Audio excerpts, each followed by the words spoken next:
Palakpakan nyo, tuloy-tuloy palakpak. Palakpak naman. Tumitigil yan eh, tumitigil kapag hindi tuloy-tuloy palakpak. Yan, napakaganda ni Miss Kate. Grabe, oh. Para ako natutunaw na ice cream. Oh. Magandang gabi po. Magandang gabi po. Kamusta kayo? Ma'am, alam mo actually, kaya na pa kami ni partner Placido nagsasalita dito, wala po kasing ganda ng ngiti nila ngayon na nakita ka. Wow! Paano yung masasabing mga bias to mga to? Yan, ang supporters ni Pipi Sara Yan! hindi bayaran. Yan, tama. Sigurado yan. At talagang nagmamahal sa bayan. Di po ba? Maraming salamat po sa pagdating dito. Nandito po ako para suportahan si VP Sara at saka si Atty. Lopez dahil ako po ay isang babae din na naging biktima ng bullying, harassment ng administrasyon. And katulad din po ng nakararami dyan na ibang biktima is hindi ho kami bayaran. At nagsasalita ho kami dito, katulad ko, isa ho ako doon, na sinalang ko ang aking buhay at buhay ng aking pamilya. Naway, magpatuloy po tayong sumuporta kasi karapatan po natin na ipaglaban ang ating karapatang pangtao. At ako po, ang hinihiling ko lang din po sa inyong lahat is huwag niyo ho lang ding lahatin ang kapulisan at kasundaluhan na masama silang lahat. Hindi po. Kasi marami rin po akong kaibigang taga doon at may mga kamag-anak din po akong taga doon. Kaya alam, may ano tayo, first hand na kaalaman. At ako po, katulad nyo, ako'y bilib na bilib po sa katsagaan nyo. Sa pagmamalasakit nyo na pumunta dito, hindi po yan sa dami. Kundi po sa lakas ng loob, taus-pusong pakikibaka at pakikipaglaban. Kasi kapag taus-puso po ang ating intensyon, tayo po ay magwawagi, lalo na po kapag ang Diyos ang ating gabay. Yan. Yun po. So, tayo po, patuloy po tayong lumaban sa ating karapatan dahil tayo po ang nagpapasweldo sa kanila. Ang House of Representatives is House of the People. Ang taxes po natin ang nagbabayad sa kanila. Wala po ditong kung sino yung mas mataas, kung sino yung nakaposisyon, hindi po ganon. Dito po, dapat po ang loyalty nila is pro-people. Dapat po ang kanilang katapatan is para sa bayan, hindi po para sa kanilang mga pansariling bulsa. So, ako po, maraming salamat po sa inyong lahat ulit at magpatuloy po tayong lumaban. Lumaban sa tama at wag po tayong mawala ng lakas ng loob. Magpatuloy kasi alam ko po, mananalo tayo. Yeah! Magandang gabi and mahal ko po kayo and alam ko mahal natin ang isa't isa. God bless everybody. Ma'am, ang ganda ng ngiti nila nung sinabi mahal mo sila. I love you guys. Thank you, ang sisipag nay. Alam mo, ang nanay, yan talaga ang what do you call this? Ang ilaw ng tahanan. Oh, yung mga lalaki naman, ma'am. Ang lalaki. Tagapunti ng ilaw ng tahanan. Ang lalaki ang pundasyon. Oh, pundasyon. Gumagawa ng tahanan. Pero ang nag-maintain ang mga nanay. Tama. Pero Di ma'am, po parang ba? sa Senate at sa Congress, yung tagapundi yata ng ilaw ng tahanan. Ay, kasi may kilay na. Alam mo na. Joke. May kilay na rin sila. Alam niyo yun. So maraming salamat po at babalik po ako ulit. Tama. Actually, may sakit ako kaya nalita ko. Ano? Pwede isang tanong, Miss Kate. Sige, go. Ayan, Miss Kate, una. Mike. Sige, sabihin mo sa akin, sasabihin ko sa kanya. Ikaw na lang. Ayan, Miss Kate, una sa lahat, maraming salamat at nagpaunlak ka po rito ngayon. At sa amin po, in behalf sa mga kasama natin mga vloggers dito lahat, ano po ang inyong, bakit po kayo pumunta rito? Bakit po kayo lumabas? Despite na mukhang wala naman po kayong problema sa buhay. Again, ako ang iniisip ko na lang kasi 'di ba sinabi ko naman doon sa aking mga interview na trigger ako because I also like, especially now, nakita ko si Atty. Lopez na yung trauma, yung kanyang yung trauma na binigay sa kanya ng pambubuli, panghaharas kasi wala naman siyang ginagawang masama rather than ginagawa lang niya ng tama ang kanyang trabaho, and dahil hindi nila makuha yung kanilang gustong sagot, ang House of Representative is harassing her and forcing her to say something na hindi naman kailangan or hindi niya talaga alam, you know? So ako, na-trigger, naalala ko ulit yung ginawa nila sa akin, na babae ako, mayaman sila, powerful sila, still, nag-iisa akong babae, may anak ako, 5 anak ko, 4 ang babae kong anak, wala silang pakialam sa akin na saktan ako, ibuli ako, iharas ako, kunin yung mga properties ko and everything. Hindi ho ito paghihigante. Pero kailangan ko ikwento yung story ko for people to know na hindi ho ito ngayon lang. Sanay ho silang mangganito. Kung ako ho, ginanito nila, paano pa po kayo? Wala po silang pakialam kahit sa atin. Ako, nakasama ko sila for 10 years. They don't care. Yung ginawa nila kay VP Sara, walang utang na loob. Diba? Yung po, walang utang na loob, walang malasakit. Ang malasakit nila, ano yung makukuha nila? Makukuha nila sa kaba ng bayan.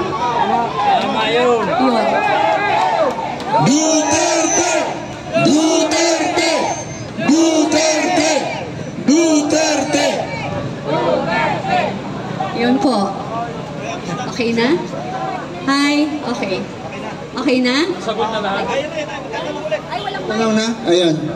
Okay na. Hindi kasi magtatanong sana tapos hindi, tapos magtatanong sana kasi po na starstruck sa inyo. Ayusin mo. Magandang gabi, Biscate Binag, Bisdak Pilipinas. Oh. Hello, may utang pa ako sa iyong interview. Ano? Nag-echo. Nag-i-echo lang. Biscate Binag, Yeah.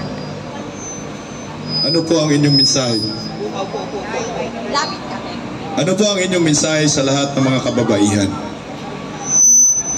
sa ating bansa para ma-inspired po sila na sumama po sa ating pakikibaka? Sa akin po, sa aking kapwa kababaihan, ang akin lang masasabi is kung kayo ay may pangarap na mabigyan ng magandang kinabukasan ang iyong magiging anak at mga apo, dapat po tayo ay maging asset bilang partner or asawa ng ating mga magpapangasawa, boyfriend or everything. How? Paano po tayo magiging asset? Kailangan po tayo matutong lumaban at makibaka sa buhay. Di po ba? Matuto tayo magtrabaho. Kaya para kung ano man yung mangyari sa ating asawa, kaya nating buhayin ng ating pamilya. Ganon din po ang pakikibaka sa bansa, sa Pilipinas, sa ating bayan. Kailangan po matuto tayong ipaglaban kung ano yung tama, ipaglaban kung ano yung ating karapatang pangtao, ipaglaban natin ang ating karapatan bilang mamamayang Pilipino na nakatira dito sa Pilipinas at saka sa ating bayang mahal. Ganon lang po. Mayroon pa akong follow-up, Miss Kate. Ako po si VMR Channel. Ay! May utang din.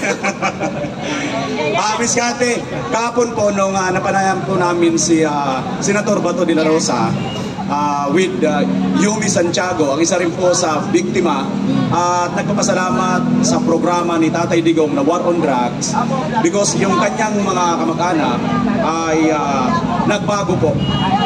Miss Kati Binag, kayo po, kung sakasakaling magtuloy-tuloy po ito ang investigasyon, makikiisa po ba kayo sa panawagan na lumabas din ang mga biktima po nitong mga illegal na mga droga? Dapat po, Duterte!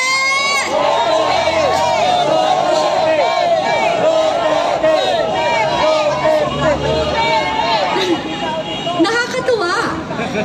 Opo, makikiisa ako kasi ang pangit pong ang ginagawa nila ngayon is pinagtatanggol po nila ang mga pushers at saka mga drug addict and convicted criminals. Perfect example is di ko nga matawag na congresswoman si Castro.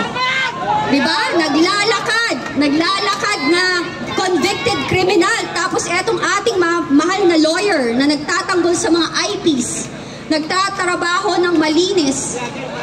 Gusto nilang ipakulong wala man lang kakaso-kaso. Anong ibig sabihin nun, di ba? It's a sign of bullying and harassment. At siya ay isang babae ang nakakatawa. Ikaw, Castro, kapal ng mukha mo. Dapat nakakulong ka. Kapal ng mukha mo. Kapal ng mukha! Kapal ng mukha! Di ba? Kasi dapat, ang akala ko ba, ang kaliwa is pinagtatanggol niya ang mamamayang Pilipino. Eh bakit siya sinisira niya or binababoy niya ang, mga tao na walang kalaban-laban at normal lang at walang posisyon, Then ako, lalaban talaga ako kasi kailangan malaman din nila sa mga biktima. Ako naman, naniniwala ako na mga pushers and addict pwedeng magbago. Pero choice nila, kapag nanatili silang pushers and addict at namerwisyo sila sa lipunan, di ba? Kaya maraming namatay, na rape ng addict, pusher, na, maraming pinagbentahan ng droga, kaya kumalat ang addict. Alam ko mahirap ang buhay, pero choice po natin pumili na magkaroon ng trabaho na matino at maayos. Miss Cathy, kasi sa group chat natin sa Die Hard nandoon ka. Nagtataka ako, kasi nasa mga ilang Zoom meeting kami with Cathy Binag. Nagtataka ako, bakit nakafocus kay Duterte, kay kay Attorney Lopez, yung issue, na hinahamon ko kayo, mga congressman, bakit hindi si Cathy Binag ang tawagin ninyo nang ilalabas ni Cathy Binag ang USB na hawak niya? Yes! Dapat yun ang tanong. Kasi kilala ko si Martin. Kaya nga kinagulat ko yung kanyang pagbabago. Alam niyo ho, eto, ang pagkakakilala ko kay Martin, ang bait. Wala na now. Nagbago lahat. Nalulungkot ako. Kasi, alam nyo, ayan, yung mga kongresista dyan, sinira na nila ang future ng kanilang anak. Hindi lang sila. Yung future ng kanilang anak, dadalhin ng kanilang anak yung ginagawa nila ngayon. Kala nila okay sila ngayon. Ilang taon lang ba tayo nabubuhay? Bukas makalawa, hindi nga natin alam di ba? So, yung protection nila is habang nakaposisyon sila. Hanggang kailan yan? Di po ba? And lahat sa politics, sa politika, lahat ho ay temporary lamang. Wala hong permanente. And sa ginawa nila, sinira nila yung kanilang pagkatao. Dapat naway, lalo yung matatanda dyan. Wag na tayo magpaka-plastic dito. Alam nyo, total, si Abante, ginagamit niya ang Panginoon. Nakikita ng Diyos lahat kung ano ang katotohanan. Yung nangyayari ng masasama ngayon, sa totoo lang, kagustuhan mo ni Lord to. Para po makita talaga natin kung ano yung totoong nangyayari sa ating bansa. Mataas na bilihin, bagyo, yung flood control projects. Alam mo, eto pa, kine-question nila ang confidential fund. Lahat ng politician ay nagtatrabaho sa gobyerno ay may confidential fund. So ang hamon ko sa Quadcom, buksan natin ang libro ng lahat. Lahat na may confidential fund, buksan natin. Kung kine-question nyo ang confidential fund ni BP Sara. You want to be fair and square? Maging transparent tayo. Ilantad natin lahat kung wala kayong tinatago. Yun lang po. Miss Cathy Binag, follow-up question lang po. Balikan lang ho natin yung issue sa drugs tungkol po kay Bongbong Marcos. Kung ipatawag po ba kayo sa Quadcom, haharap po ba kayo upang isalaysay po ninyo yung personal encounter po ninyo kay Bongbong Marcos na gumagamit po ng ipinagbabawal na gamot? Haharap ako, pero hindi ako pipirma ng, what do you call that? Waiver. You know why? Because I know for a fact na yan ang gusto nilang mangyari. Mako-contempt ka, bababoy. Hindi ako takot sa baboyan, nababoy ako for 10 years po. Pero lalaban ako ng harapan. Pag sinigawan ako, sabihin ko, wala kayong karapatang sigawan ako. Wala kayong karapatang sigawan ako. Hindi ako pumunta dito para bastusin niyo. Yan ang maisog! Diba? Yun po yun. Kasi nasira ho ang Kongreso sa ginagawa nila. Hindi naman ho lahat ng kongresista. Nandyan nga po si Congressman Marcoleta. Diba? Nagsusupport nga, nagagalit sa ginagawa nila. Pero, ang akin, ang hamon ko sa mga kongresista, tumayo po kayo. magkaroon ho kayo ng backbone at mga bayag. Sa mga kababaihan, maging babae ho kayo, total, ina ho kayo ng tahanan, ate kayo. Tingnan nyo ho nangyari kay Atty. Lopez. Tingnan nyo nangyari kay Atty. Lopez. Imagine nyo, kung nangyari yan sa mga kapatid nyo, nanay nyo, ate nyo, tita nyo, kamag-anak nyo, mahal nyo sa buhay, anong gagawin nyo? Tapos kine-question nila, tinatawag nila si VP Sara na may tama sa utak, hindi kalmado. Kahit sa akin mangyari yan. Kasi ang problema, ang mainstream media, hindi nila nilalabas ang kabuuan ng storya. Diba? Kaya yan ang problema. Hindi lahat nila nilalabas. Yung story, we were there. Ang sabi niya, diba, ang nangyari sa kanya, nasa Zoom tayo eh. Nag-collapse na si Atty. Lopez, hindi na siya kumikibo. They were asking for help. It took 2 hours for them na papunta, na may papuntahin. May doktor doon, ayaw papasukin. So ano gusto niyong maramdaman ni VP Sara? Isang kaibigan yan. Hindi lang basta kaibigan, matagal niyang kaibigan at empleyado niya. Yan ang leader. May malasakit sa kapwa. May gagawin ba nila yan? Babantayan ba nila? Babantayan ba nila yan? Hindi. Yung trauma na ginawa, sabihin na drama, gusto ko nga po, sana magsalita yung nanay ni Atty. Lopez. Sana po magsalita. Hindi nyo maintindihan kasi may pera kayo, mayaman kayo, you think you're powerful. Wala akong pinaka-powerful dito sa buong mundo kundi ang Diyos. Kaya kayo lahat, tatamaan na kayo ng latigo ng Panginoon. Yun lang po. Miss Kati Binag, final question na lang po. Last na lang.